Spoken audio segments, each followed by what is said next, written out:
Ako, eto, 10 araw na lang at Burr months na naman. Panahon kung kailan dapat daw mas maging maingat ang publiko, lalo't talamak ang iba't ibang estilo ng pang-i-scam. At kabilang dyan ang phishing o voice phishing scam. At nakatutok si Bernadette Reyes. Kung dati sa email at SMS lang ang phishing o yung panloloko sa pamamagitan ng pagnakaw ng mga personal na impormasyon para makuha ang pera sa iba, ngayon dumarami na rin ang nabibiktima ng phishing o voice phishing, ayon sa Cybercrime Investigation and Coordinating Center o CICC. Itong phishing ngayon po is yung voice calls. Ito ngayon yung mas ginagamit ng mga hackers at mga cybercriminals kasi nga gugulatin kanila. Pag tumawag sila, kunyari, magpapakilala ka agad, oh, ako po ay taga-bangko or taga-SSS, taga-GSIS, ganyan. May nangyari po dun sa inyong account, na-compromise po yung account ninyo. So, may ipapadala po akong link sa inyo, kailangan nyo po itong i-click. And then, pag lumabas po yung OTP tsaka yung PIN, i-text nyo po sa akin. Si Liza, hindi niya tunay na pangalan, muntik na raw mabiktima nito nang may tumawag sa kanyang nagpakilalang taga-e-wallet company. May mga natatanggap daw po ba kaming mga unwanted text messages. Nakalagay lang is yung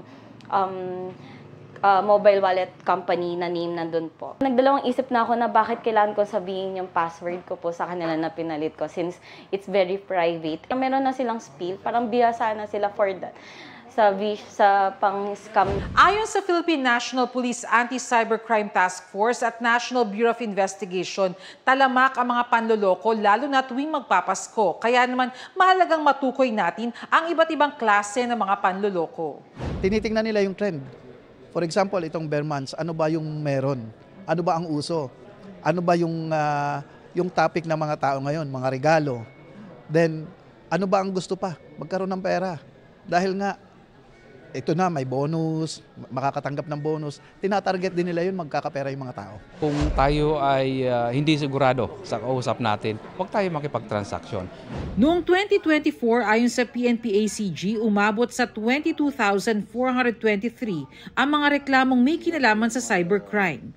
Mula naman noong Disyembre, umabot na sa humigit kumulang 1,000 ang naaaresto ng PNP-ACG sa mga entrapment operation at mga wanted dahil sa cybercrime. Ayon sa Cybersecurity Council of the Philippines, kahit sino maaaring mabiktima ng cybercrime.